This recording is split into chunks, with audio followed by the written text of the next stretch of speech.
Only on News 5 tonight, detectives in Summit County think they just solved 4 cold case rapes dating back some 20 years. Good evening. Thanks for being with us. I'm Rob Powers. And I'm Courtney Gooseman. Prosecutors say all of these women were assaulted after visiting bars around Akron.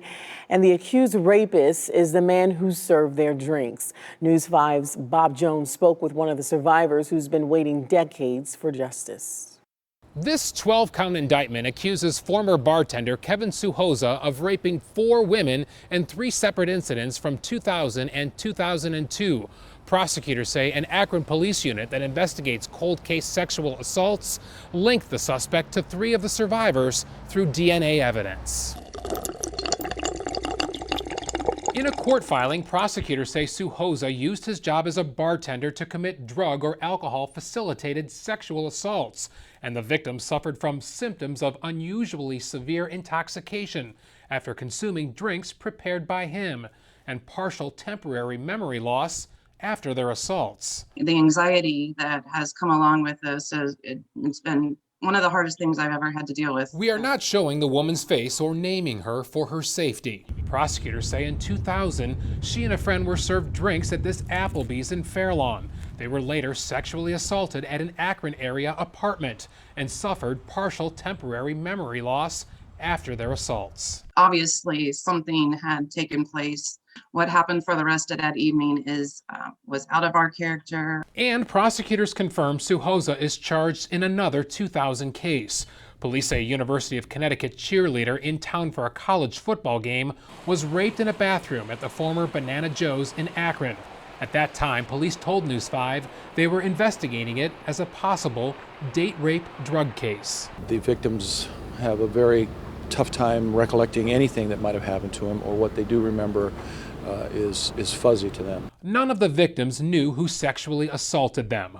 Rape kit examinations were done, but years passed and no one was charged. It just felt like they didn't believe us, or our voices were just not heard at all. But then in 2019, a new police unit, the Akron Sexual Assault Kit Initiative, or ASAKI, began reopening several unsolved rapes. It's about the survivors to finally give these ladies closure, so to speak, reaffirm their feelings that they had for 20 years and no one ever, did that for them.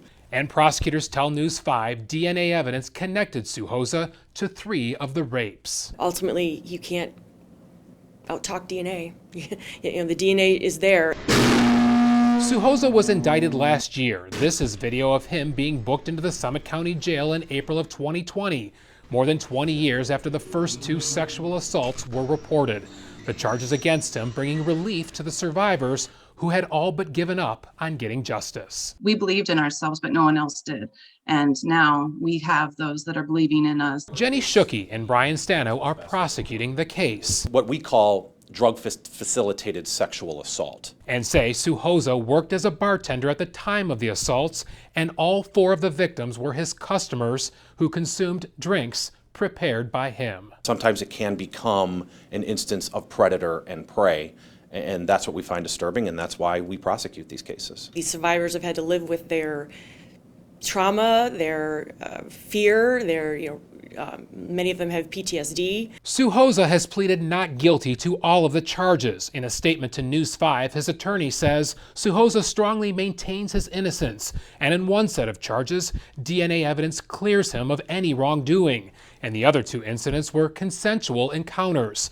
The statement adds Souhoza cooperated in the investigation 20 years ago and is facing the impossible task of trying to recount specific incidents of his youth. Getting the case to trial has been difficult, with the pandemic causing multiple delays. And we keep having to tell these victims over and over again, your case is continued, your trial's been continued. But this survivor says she's ready to testify against her accused attacker more than 2 decades later. To be able to tell our story we're beyond thankful. Souhoza declined our request for an interview. His case is now set for trial here at Summit County Common Pleas Court in September.